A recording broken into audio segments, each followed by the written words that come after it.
Today, the sun is shining, the birds are chirping, the ground is slowly opening itself up to the potential of spring.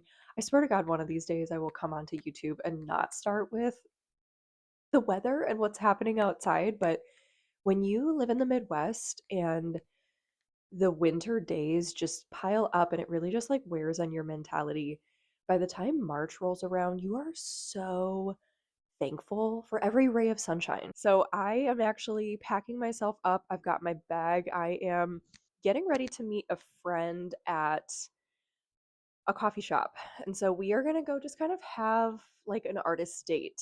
My friend is a very creative, multi passionate person. She's a florist, she's a painter, and we kind of have a mutual goal of getting together more frequently than we've managed to in the past and just kind of go over creative endeavors, creative goals, check in with each other on our mutual projects, get advice, all the things that a creative person and an artist really want and need. And so when you have an artist or a creative in your life that also understands the work behind putting your soul into something, it is very rewarding and just, I don't know, it helps you feel like you're on the right track sometimes. Yeah, let's go.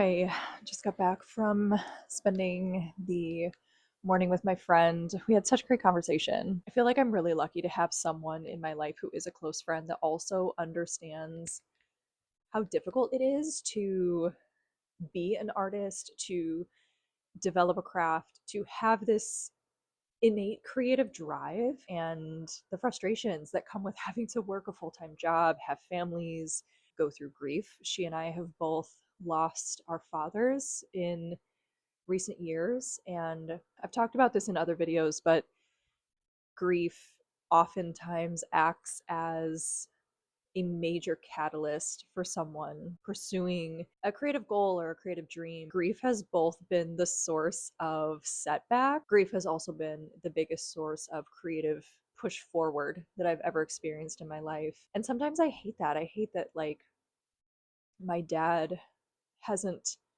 witnessed some of the things that I have worked towards in the last few years, and he won't be here to witness, the book I eventually want to write. And there is a heaviness that comes with that. All that being said, I'm really thankful for someone that understands so much of that nuance of grief and creativity. I loved hearing about what she's making. I feel all the ideas of what we were talking about just sort of running around in my brain. So I might write those down, take a couple minutes to do some journaling, just sort of putting it all together and get in a slightly more clear headed space. I'm gonna eat lunch. I need to get some work done.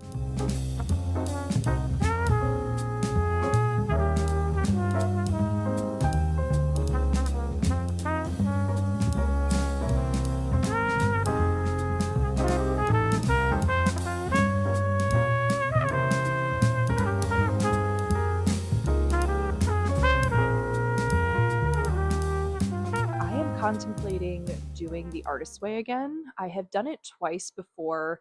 After reflecting on my conversation with my friend today, I think I am probably a prime candidate for doing another round. Personally, it's always given me the next chip or that next piece in my puzzle of my creative identity or my creative journey forward. And I am on the threshold of something that I feel like I need that new piece. And so I pulled out my old Artist Way book today. This sucker has gotten me through some really intense times in my life, and I think it might be worthwhile to give that another go. The Artist Way just very successfully helps you clear away the noise and the confusion about your creative identity, what it is that you want to do, how to speak to yourself in order to propel your own creative growth forward. And when I look back at who I was 3 years ago, having not done the Artist Way yet, and who I am now, the amount of creativity that comes from me and that I'm able to engage with is night and day. Prior to starting this book, I had completely relegated my creative identity and my creative dreams to a past that I missed. I missed the boat. That dream was beautiful, but it is not something I can pursue anymore. And I believed that. And I worked jobs that were not aligned with that identity. I was a person that was not aligned with that identity. I bought this book in 2020. My husband and I were on vacation, and we went into a bookstore. It was like an instinct that I had to follow. I just bought this book, and it sat on my bookshelf for 3 years. I didn't do it until 2023, and that is when I realized I want to write a book. And that had been a really latent dream of mine. And I had never consciously admitted that to myself. I think because of how much I read, I convinced myself that I'm a reader, I'm not a writer. And yet I'm always writing. And I needed something to tell me that I could put those two identities together. I was censoring myself out of a creative dream that I honestly had had since I was a child. There's this moment of discovering and accepting your truth that is kind of hard and painful. You're grappling with the time that has passed. You're grappling with the insecurity that now comes with this responsibility of acting on this creative dream that you have. But when you accept that about yourself, anything other than pursuing that dream becomes unacceptable. And in the wake of my father's passing, that was the new sense of purpose that I needed to hold on to help me survive grief, to help me survive the new person I was becoming as a result of this grief. And I don't know, I just see that all as very much part of my story. And how that will play out, I'm not sure. But at the end of the day, it feels good to sit back and reckon with a part of yourself that you didn't know was there until undertaking a journey like the Artist Way. So I don't know if any of that resonates with any of you, but if you've been on the fence about doing the Artist Way because of the criticism that exists around the book, or just unsure if something like this will help you, if it's just like not your thing, if self-help stuff isn't your vibe, I would just encourage you to borrow a copy from your library if you don't want to commit to buying the book, and just be willing to take a step on a path that maybe you were very apprehensive towards. Give it a chance. Maybe the next piece that you need in solving the puzzle of who you are and your creative identity.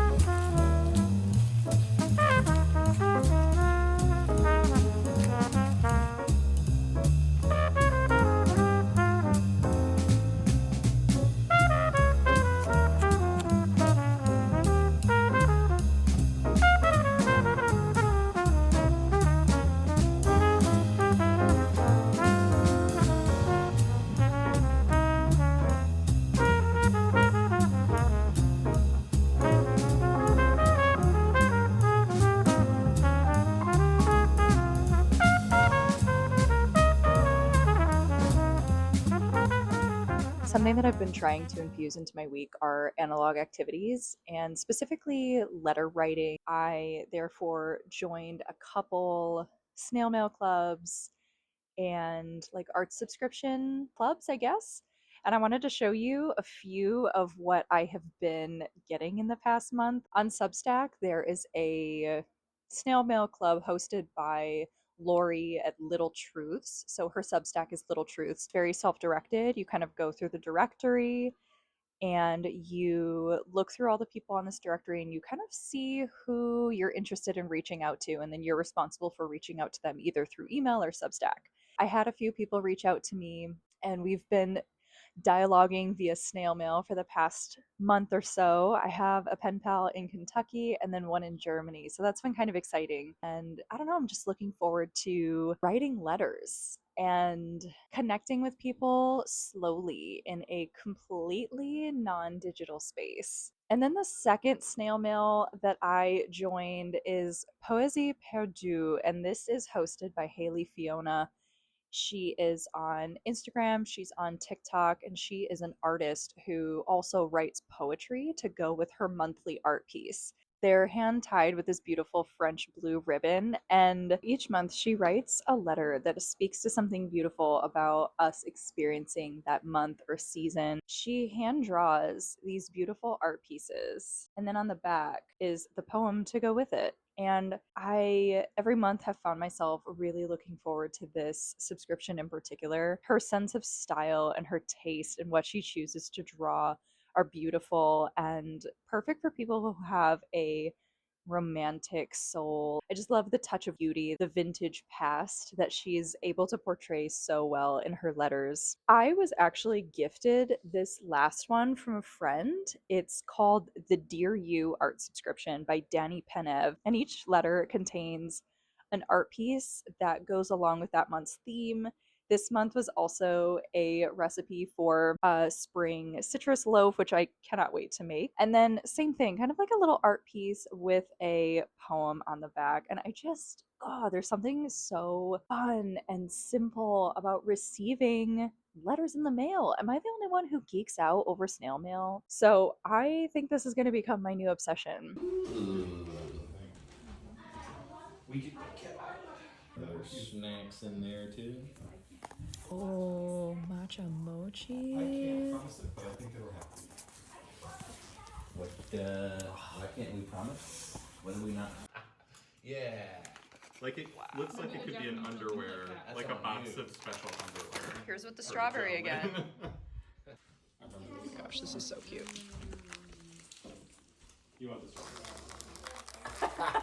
Does it smell as good? No, I can't spread it. I might need some help. Oh, there's a perforation.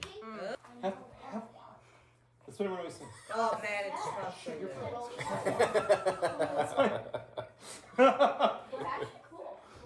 No, I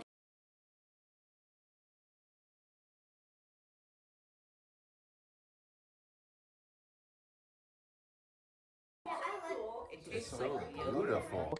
March is off to the races. We will see what this month holds. I am trying to be more conscious of slowing down and giving myself space to just create when the opportunity strikes, to read when I have a moment. I don't know, sometimes you make goals for yourself and you make these intentions and like you almost jinx yourself by putting it down on paper, but at the end of the day, like I'm trying to remind myself that I can stop and reorient at any point in time, and that's what I want to do this March. That is the energy I'm going to carry into this next month. So I wanted to just hop on and say thank you so much for watching, and I will see you in the next video.